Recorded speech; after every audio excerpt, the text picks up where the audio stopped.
Check one, two, check, check.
Everybody ready?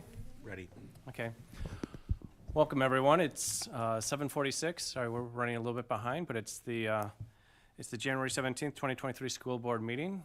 First up on the agenda, like it is every week, is the Pledge of Allegiance. So if everybody could stand up and recite the Pledge of Allegiance, that'd be great. I pledge allegiance to the flag of the United States of America and to the republic for which it stands, one nation, under God, indivisible, with liberty and justice for all.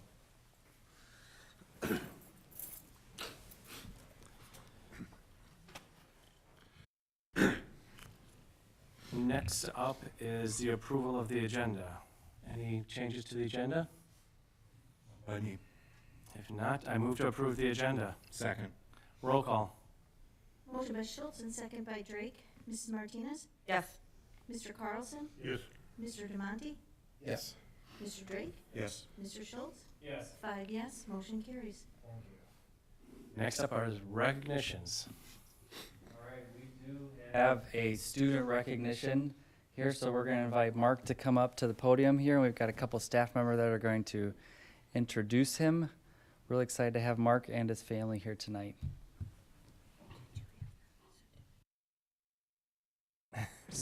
Hello, I'm Jamie Zabin, the business lead teacher. We're thrilled to be here tonight celebrating Mark's achievement. Mark was in Cheryl Anderson's Tech Academy Plus course first semester. So our Tech Academy certifications and Plus classes allow students to earn Microsoft certifications and to repair Chromebooks. Starting next year, students will be able to earn dual credit with CLC. When students take these Microsoft certification exams, they're compared to others that are testing in the state. Top students are recognized from the fall and spring semesters. We learned today that 2 students at Almond enrolled in Chris Stock's first semester course received special state shout-outs as well. Samaria Gayton, 2nd place in PowerPoint, and Mia Gloria, 3rd place in Word. Mark definitely earned a special recognition. He placed 1st place in PowerPoint, declaring him the state champion, and has been given the opportunity to compete at the national level this summer. Ms. Anderson will share a little bit more about Mark now.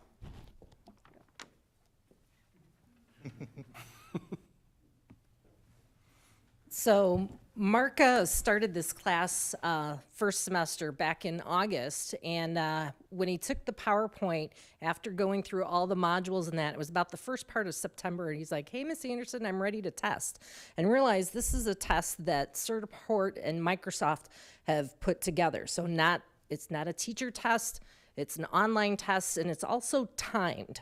So you're under pressure. Anyway, so we got Mark logged in, and he sat down and he took the test, and, other kids were, working on whatever, and then he's like, Miss Anderson, I'm done. I'm like, okay. And so right away you can click to get your results, and his results pop up, and he got a perfect score.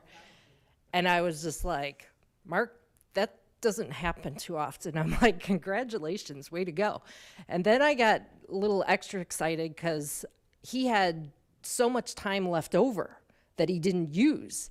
And the reason why that is really significant is because that's part of how he got to this point of being the Illinois champion, and then also going forward, because if 2 individuals get the exact same score, it's the individual with the quickest time that is the tiebreaker. So anyway, that is what has led him to this point. The other thing too is realize we have no idea who the other competitors are across the state of Illinois, who's all competing. And the other thing is he is competing against individuals from the ages of 13 all the way to 22. So students in college and that can also be doing this. So we got the email right before winter break in December. I got an email, and then I checked it with Mark. I said, Mark, have you checked your email? And he goes, yeah. He goes, I got the email from Certiport letting me know that, he qualified. And he made the decision early on when he took the test in September. When you're signing up to take it, you can check a box that says, are you interested in competing in the worldwide competition? and, you know, basically putting your name in the hat. And, you know, he's like, yeah, let's go for it. I'm like, okay, you know, so super excited for him, super thrilled for him. And even I brought the email tonight that I got, because it just basically said, you know, because of Mark's exceptionally high score on the Microsoft PowerPoint, you know, exam, and yeah, getting a perfect and finishing so quickly, you know, has now propelled him on to the next level. So come later this summer, him and his family, they'll be going to Florida, and that's where he'll be taking the next part of the exam. And based on how he does there, he might end up going on to the worldwide competition, which then he'll be competing against the best of the best from other countries in that. So again, Mark, we are super excited and thrilled and so very proud of you. And the board would like to acknowledge you tonight with this special recognition that they have signed. So congratulations very much. Very well deserved.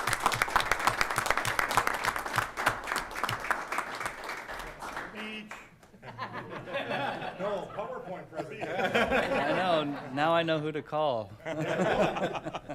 Thank you very much, Mark. Very nice. We appreciate everybody coming out that's supporting him as Thank you. well. so much. My family actually has PowerPoint night on occasion when all the kids are home from college, so I could use some help here because I didn't do so well at the last one. What do you do on PowerPoint, like family PowerPoint night? Each one gets to present a topic of their choice. Okay. Go wrong. My daughter used Exactly. my daughter used a PowerPoint presentation for us to buy her first car. Did it work? Yeah, she got it. Actually, it was to buy my son a car so she could have his. Thank you again thanks again to everybody who came tonight to support Mark. Mark, we wish you the best. Best of luck in Good Florida luck. and beyond. Good night. Thank you. Good night, guys. Congratulations. That's awesome. Yeah. Next up on the agenda is time for public comment. Now, nobody signed up to address the board, but does not prevent anybody from addressing the board if they'd like to. Feel free to walk up to the podium. You've got 3 minutes to address the board.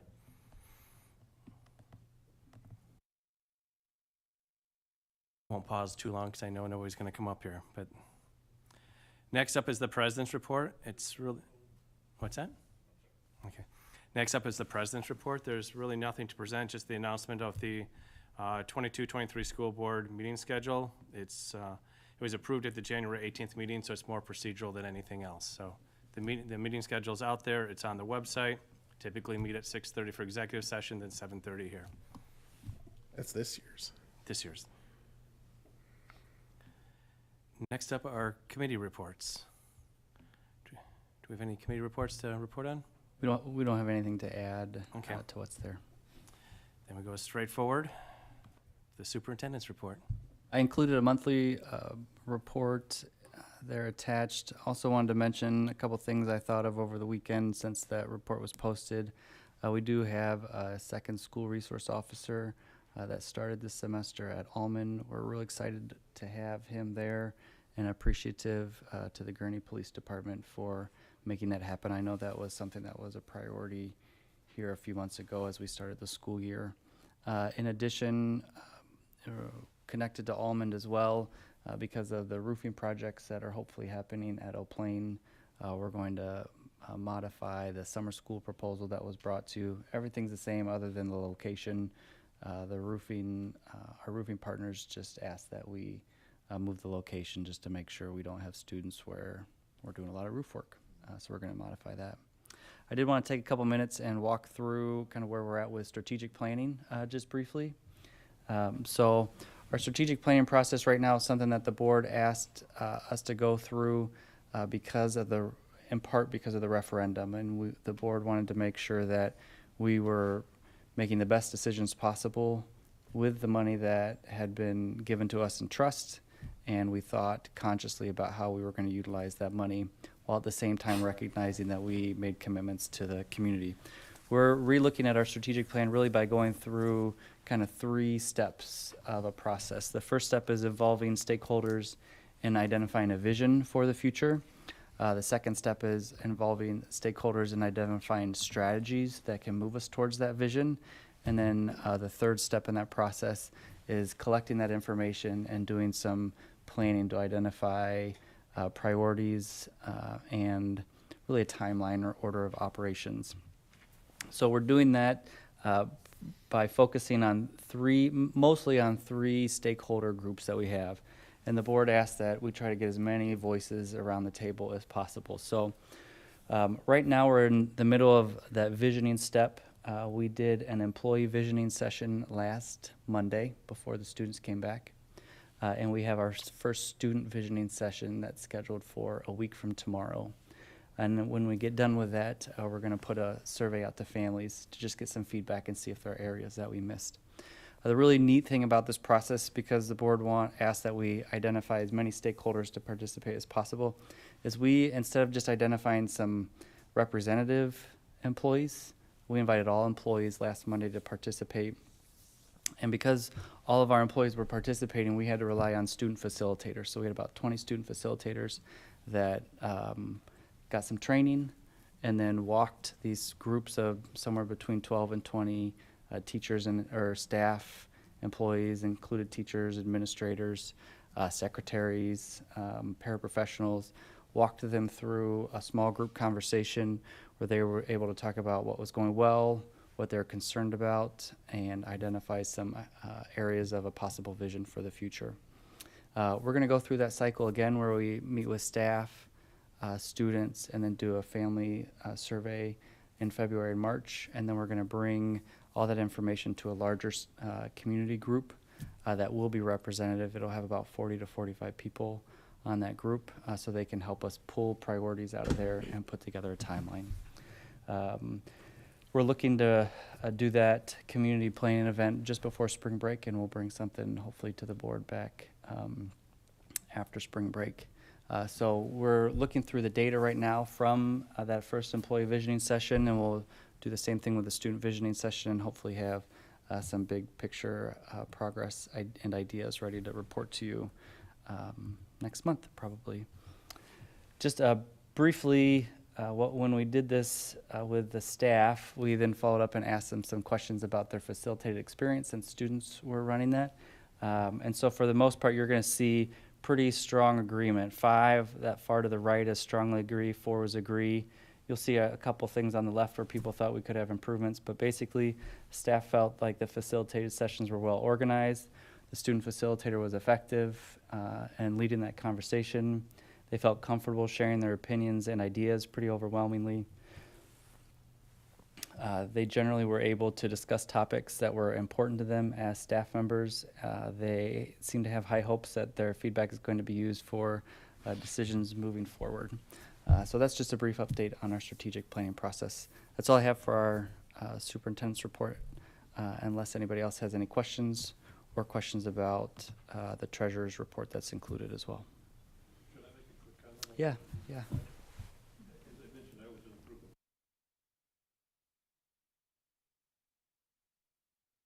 two overwhelming sentiments. When it started was cautious optimism and surprised that they were asked, an opinion was asked of them. And, various complaints and concerns, but it started out, and I think it left with optimism. They were surprised and I think very gratified that they had some input, and I think it's very incumbent on this board that we follow up, in particular Danny, follow up on a lot of the things that are going to come out of this. Feedback. Anything else? Any other questions? If not, we're going to move right into the consent agenda. I move to approve the consent agenda items as presented, which includes approved personnel recommendations for Exhibit A, numbers 93 through 98, as posted, and Exhibit B, numbers 40B through 43B, as posted. The payments of bills dated January 17th, 2023, in the amount of $5,802,426.63. Regular meeting minutes and executive session minutes of December 20th, 2022. The 2023-24 public school calendar, and the second reading and approval of the district board policies and exhibits. Second. Roll call. Which one was second? Thank you very much. Motion by Schultz, second by Drake. Mrs. Martinez? Yes. Mr. Demonte? Yes. Mr. Carlson? Yes? Mr. Drake? Yes. Mr. Schultz? Yes. 5 yes, motion carries. Thank you. Next up are some discussion items. The first one's discussion on the door access system. And I think we're going to have Mr. Geocaris and Mr. Keeley come up. This is part of our regular review and updates to our security and safety. I know that's been something that's important to the board. And as you're listening to them, we eventually are planning on coming with a proposal to you. This is kind of preemptive conversation around a future proposal. So we have to look at our door access system. Our current system is end of life. It's several years old. And Pat and I are taking the opportunity to look at this systematically as we look at because it's part of our building safety and security protocol. So our current state overall in the district is we have multiple systems. We have a door access system. We have a camera system. We have a mass notification system like those clocks up there behind you in our hard to hear spaces. We have a separate visitor screening system, and there's limited integration between those. Like some of them work together, kind of, some of them don't. We've rigged up some things that help door access work with cameras or cameras work with mass notification, but they're all standalone systems with limited integration. The challenges to all that is it's highly technical. It's difficult for our technology staff to configure. It's difficult for our administration to use, especially in an emergency situation. The complexity is not good. We need to make sure things are simple and reliable. And it's just, and they're inefficient integrations or standalone systems, as I said. That we want to make sure that we have, as we look at our strategy, we want to make sure that we have a strong understanding of what the current landscape looks like in the school security and making sure that we're taking advantage of current technology, what's out there to keep our buildings and our students and our faculty safe. As Mr. Geocaris said, critical is kind of integrating our systems under one umbrella.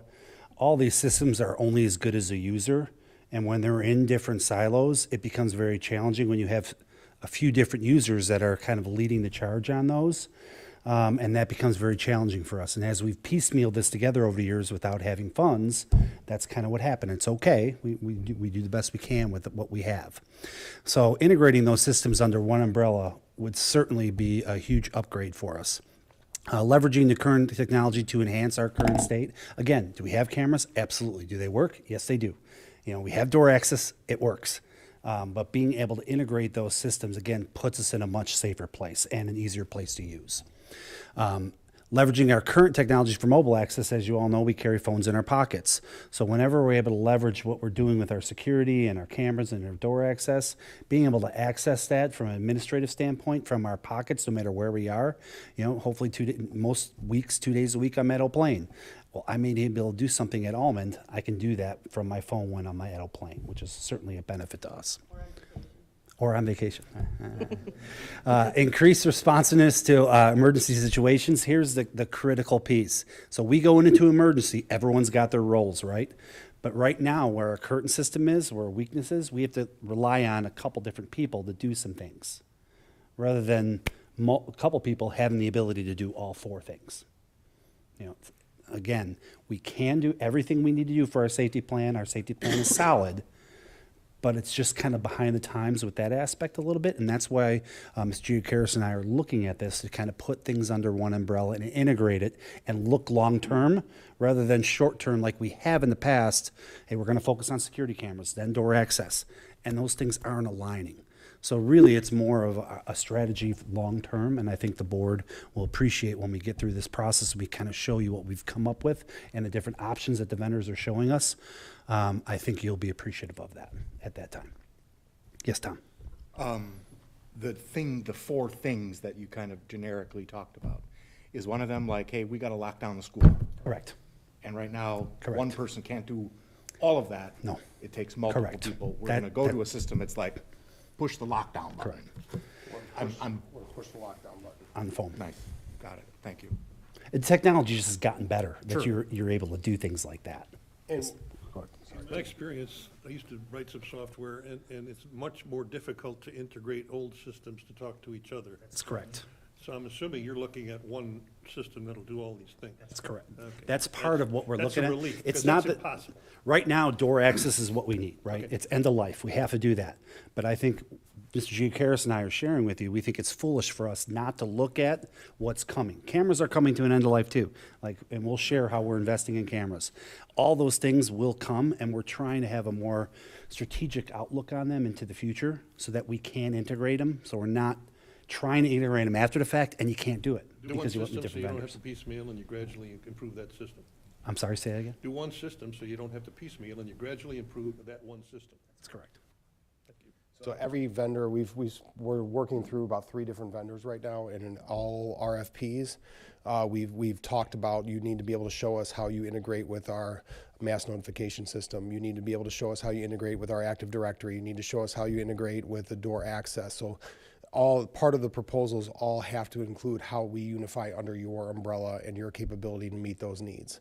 As probably in every conversation we've had with our vendors, to make sure that that's very clearly communicated, and that's one of the evaluation criteria that we'll be using as those continue to come in. One Makes me a little nervous, then you're gonna use the old systems. We want to make sure we're using the best system. One thing that I do want to stress, though, in all this, so our mass notification systems, those clocks that are up there and throughout the buildings, as we've spoken to the vendors, those are still considered to be some of the advanced network devices, are still considered to be some of the best devices that serve that purpose on the market. So that was one thing that came back very clearly communicated to us from all vendors. We have a great product right there, and we've been working to not move away from those, but to also to figure out how do those integrate in our systems. And remember, January 30th, the last thing I'll say, January 30th and 31st, Ken Trump will be back, our security consultant. So obviously, this times up nicely with this particular strategy, so we could throw that off him, so it's not just you're hearing from us, you're also gonna get his input, and his input is always, and I can't believe it's gonna be any different, because I follow him and listen to his literature, if I read his literature, be very good at the basics, whether it's your drills, cameras, communication, and being able to lock down your school. And those are the things we're talking about too. He does not believe in all the bells and whistles and all the fancy technology out there, because again, that becomes more of a trophy and not something that is used on a daily basis or can be used by schools realistically or affordable for the schools. So I think this will fit with what he will say. But again, you'll see that in writing from him, and you'll have an opportunity to meet with him, and he'll discuss that with you as well. Yes. So 2 things. So this is going down a great road, so good work, and I'll be thrilled to see what you come up with in regards to what the 3 vendors propose. But one, sometimes one system then gives you 1 point of failure. So right now, if 1 point goes down, we have other systems that would still work. So I'm sure these vendors have an answer. But what do you do? What's their redundancy in place so that way everything doesn't go down too? Somewhat related. Ask them about false alerts, meaning now that everything's tied together. I have heard of stories, high school actually, where it was just a simple mistake that a security guard made, and all of a sudden 10 squad cars are flying to the school. Now the community is worried. It was just somebody that just didn't scan right. So it was, how do we prevent this false issue that people are already nervous about? The person down the hallway doesn't know it's false. They're just responding to and there's already heightened anxiety because of what people see in the news, and staff are already worried and whatever. So how do you, maybe you have an answer. I don't expect you have an answer on either, but ask them, how do you prevent those false hits? I have a partial answer right now, but just like where we're at, we've talked about multiple trigger points for systems. And then also like what you're talking about, we've talked about the ability to trigger and the ability to cancel, and which direction does information flow and how. So that's part of what we're looking at, because we don't want to be in a single point of failure. We don't want to be in a situation where something goes out and somebody doesn't know about it. So we're working through notification processes as part of that as well. It's a great point, Tony. It's not one that you already hadn't thought of, but I was just articulating what's on my mind, which is probably already on your mind. So we're just gonna, as it says up there, we have 3 vendors that we're working through to finalize. We're assessing that system, of what their proposals are, how that aligns with our security strategy that we're going with. And then ultimately, we are evaluating the cost of ownership of a solution versus their functionality. Because obviously, these things come with price tags, and we want to make sure that a long-term, we're able to share with you a long-term vision for what that's going to cost the district if we move in a particular direction. Any other questions? Thank you. Thank you very much.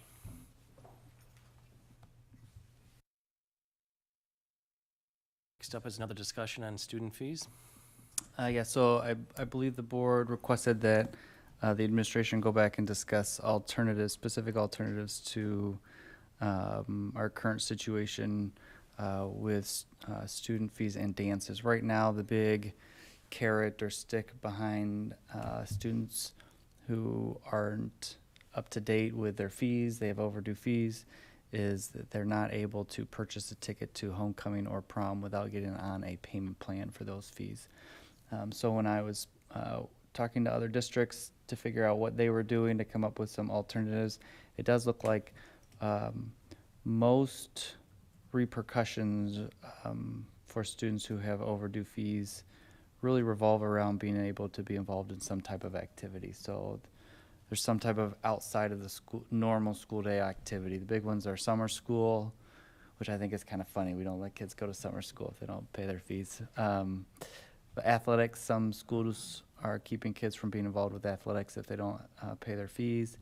Not being involved with some type of activity, that might be a dance, it might also be an athletic event. Maybe you can't enter, you can't go to the football game. Some school districts are still keeping kids from graduation ceremony. I think there's some legal problems there, depending on who your attorney is, probably. Those all seemed like they were really close to the dance situation where we're keeping kids from being involved in an activity, and probably not. My assumption was that was something that the board wasn't looking for. So of what's out there, probably the best alternative to non-participation in an activity is parking passes. So right now students can purchase a parking pass either for the whole school year, or we have a couple scenarios where students might just purchase a day parking pass a couple times during the day, regardless of their fees and if they're overdue on their fees. So that's something, if the board wants to continue to have some type of carrot or stick for students who aren't up to date on their fees, that would probably be my recommendations. They consider the inability to purchase a parking pass. Well, I'll do what you want for prom this year, so you just have to kind of give me some direction on that, and then we would come with a formal proposal for next year's handbook, probably later in the year for the upcoming year. So a couple thoughts on that, and I'm going to summarize what I think the board might be thinking, so feel free to correct me.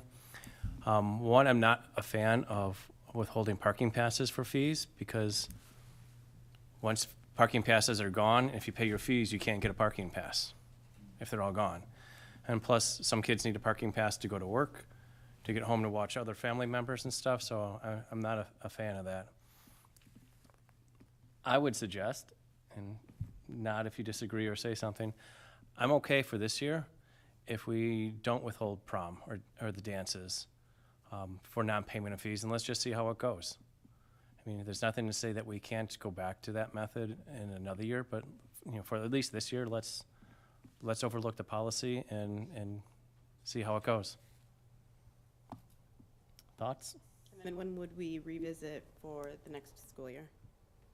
Yep, my recommendation would be that we can see how prom goes. We can give you a report. It would likely include the number of students that are on a payment plan to see if the carrot or stick worked differently in past years compared to this year. And then when we propose the student handbook for next year, which would be later in the year, we'll wait till after prom for sure. I'm hoping that now that we've reduced our fees, right, we're not going to have this issue, as much of an issue as we have in past years where families were paying the 500 and some per student. So now that it's gone to 200, hopefully the moving trend will be that's more affordable. Yeah, so we would just wait until after prom, and then when we bring the student handbook to you, it would just say something different in there. Go ahead, Steve, you had a comment?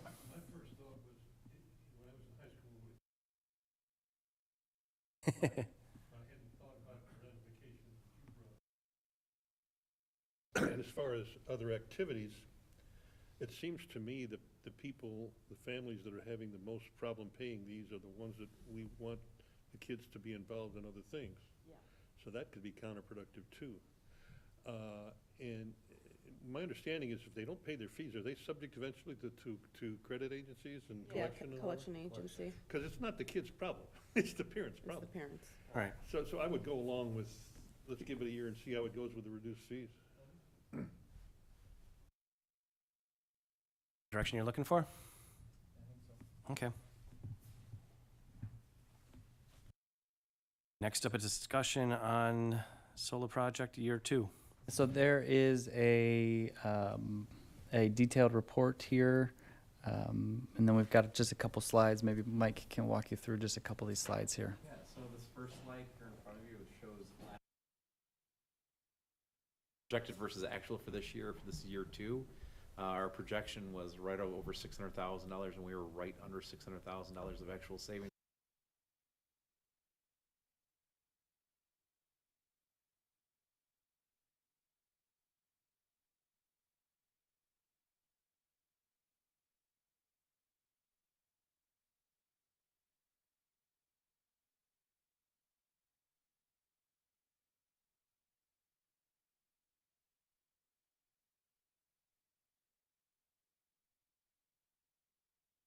That mean year 2, we did not get, SRECs were spread out for like the first First 5. 5 years. Yep, no, SREX came in, and that was additional savings on top.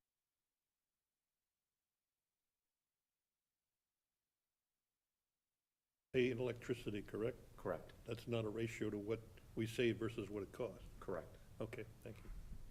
So I, Project was about 7.5, we're right now year 2. think again, there's a more detailed report in there, but this is probably the highlight. If someone approaches you in the grocery store and asks how the solar project is going, Happens all the time. yeah. And you can let them know that we've got $2 million worth of savings, and we assume that we'll continue to build those savings in the coming years. I mean, You laugh, but it did happen to me. Did it? Yeah. this is a really good story. The actual annual electrical savings is about 350 grand. So this is almost all SREC money. And that What's this, Rick?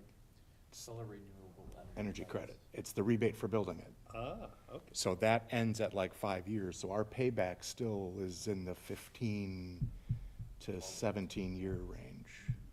Still good story. So this is gonna go down. Yes. Great story.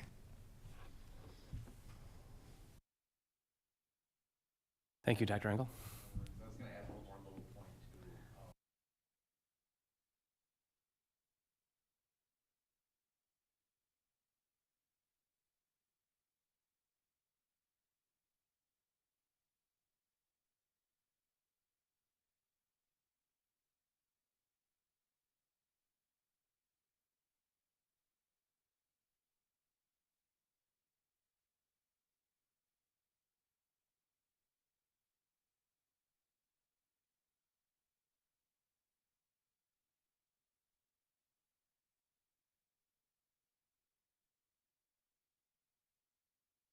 Fantastic. Got Next up are action items. First one is this, to begin the budget period. You're up again, Mike. Yeah, there's a resolution in front of you guys tonight for approval to begin.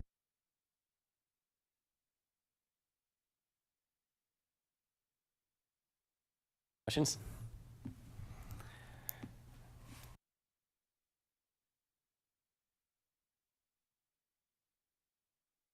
Is focused here again. Yeah, if you could, please.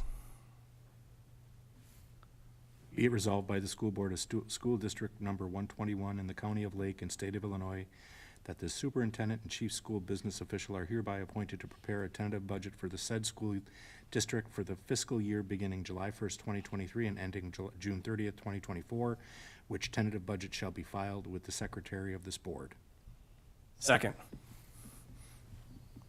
Motion by Drake and second by Schultz. Mrs. Martinez? Yes. Mr. Carlson? Yes. Mr. Demonte? Yes. Mr. Drake? Mr. Schultz? Yes. 5 yes, motion carries. Thank you. Next up is an approval to close inactive student activity accounts, as long as you're up and running. So annually, we go through the active and inactive student activity accounts, and so far there's 3.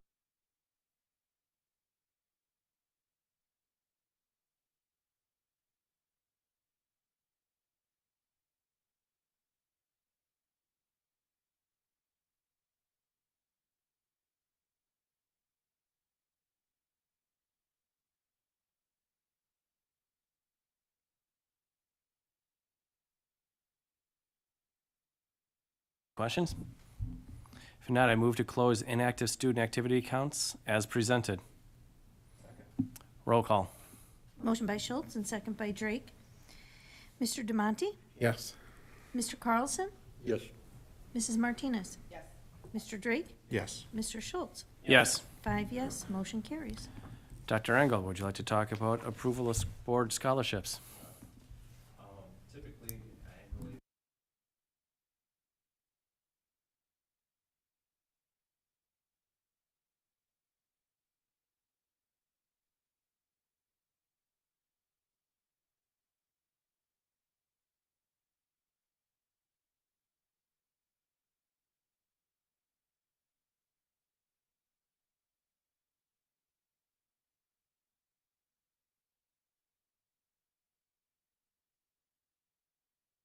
Questions?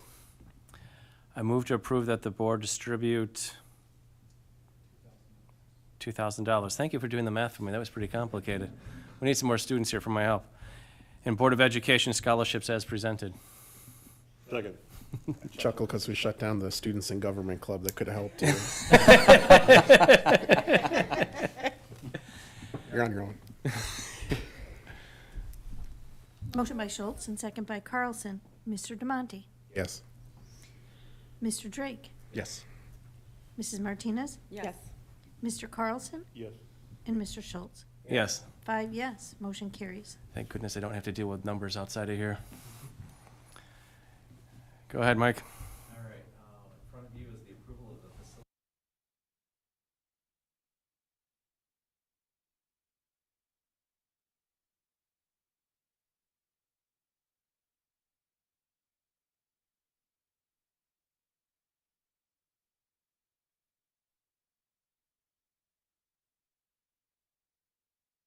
Questions?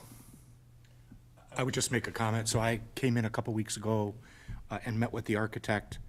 The process was a little different than I thought it would be, but it's still a good process, and I think I would recommend, I'm gonna vote yes to spend the money. But they create not a fairly detailed, they create an extremely detailed list of everything that could need work in this facility and prioritize that over however many years that needs to be. It was in excess of about 10 years, so that we could start doing a much better job of anticipating what costs we're gonna see to maintain stuff. What doesn't come from this is, they're not gonna look at a furnace, pull it apart, check all the belts, bearings, pulleys, burners, and give you a detailed list of what's wrong with that furnace and what is gonna fail first, kind of thing. Now, they're gonna depend on a lot of that information from the staff here, but still a very detailed assessment. So I think it's well worth the time to generate that. And if we layer that on top of some of the stuff we've already got, we should have a pretty clear idea what's coming at us and how to prioritize our money. Once this gets approved and they get started, what's the turnaround time? I mean, I think we're all kind of anxious to see what they're going to have. That's a great question. The kickoff meeting will start in May.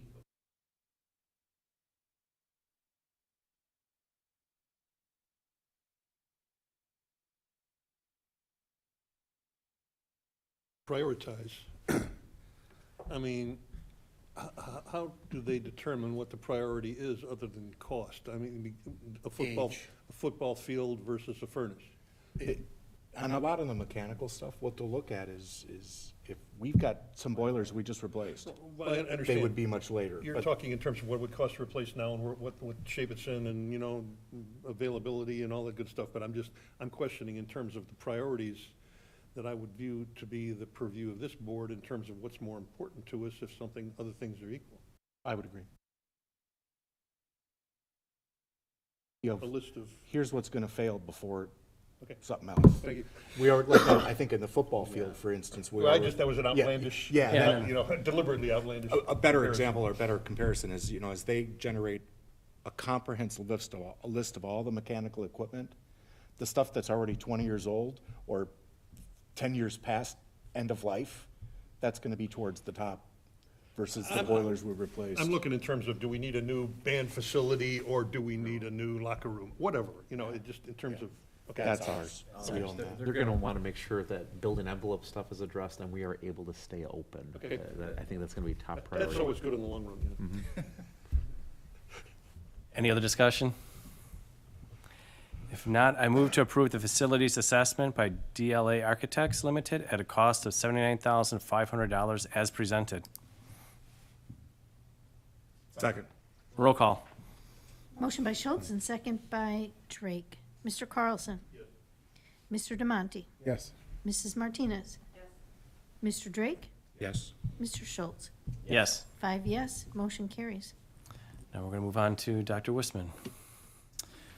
So the next item there is for an agreement for construction advisement. This is a unique thing that I'm not sure we've done a lot in the past. The story here is that we have many years of deferred maintenance that we're starting to address. The facility assessment is a big step towards that. I think it is probably a really good idea for myself, Dr. Engel, and for the board to have an external perspective on that with from someone that has more experience than I do to guide us through some of these decisions.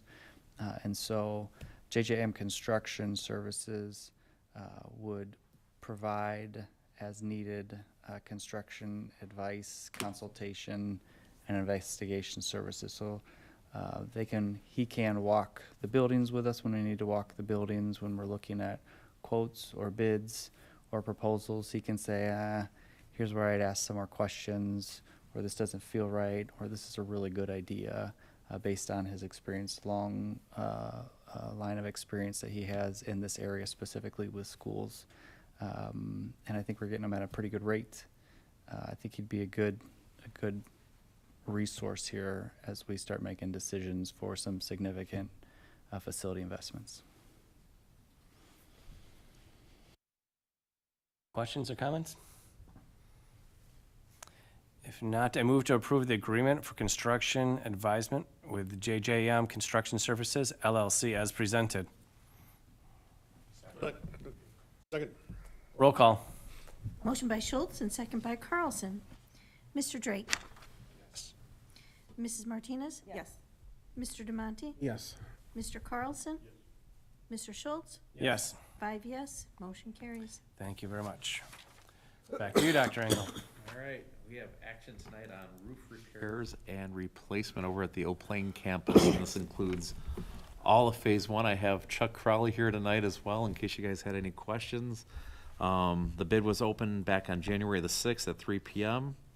We're asking the board to approve a bid from Van Doren Roofing at $3,081,095 as presented. Also keep in mind that we are eligible for 2 years of school project maintenance grants at $50,000 apiece. So basically saving $100,000 on this project in addition to.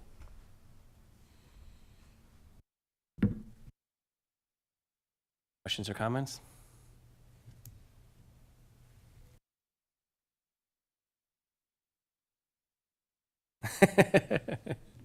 I don't know, has he been around for a while?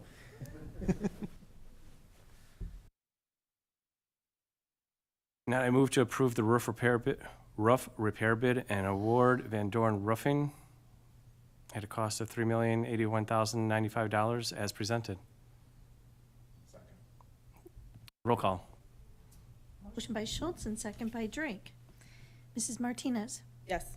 Mr. Carlson? Yes. Mr. Demonte? Yes. Mr. Drake? Mr. Schultz? Yes. 5 yes, motion carries. Last up is a disciplinary recommendation. I don't have anything to add. The board was able to see some information about this in closed session. I move to approve the disciplinary recommendations for student 2023-5. Second. Roll call. Motion by Schultz, second by Drake. Mr. Carlson? Yes. Mr. Demonte? Mrs. Martinez? Yes. Mr. Drake? Mr. Schultz? Yes. 5 yes, motion carries. That's it for tonight, so I'm going to move to adjourn the meeting. Second. Roll call. Motion by Schultz, second by Carlson. Mr. Drake? Yes. Mr. Demonte? Yes. Mrs. Martinez? Yes. Mr. Carlson? Yes. Mr. Schultz? Yes. 5 yes, motion carries. Thanks, everyone. Thank Stay you, safe, Paul. stay healthy.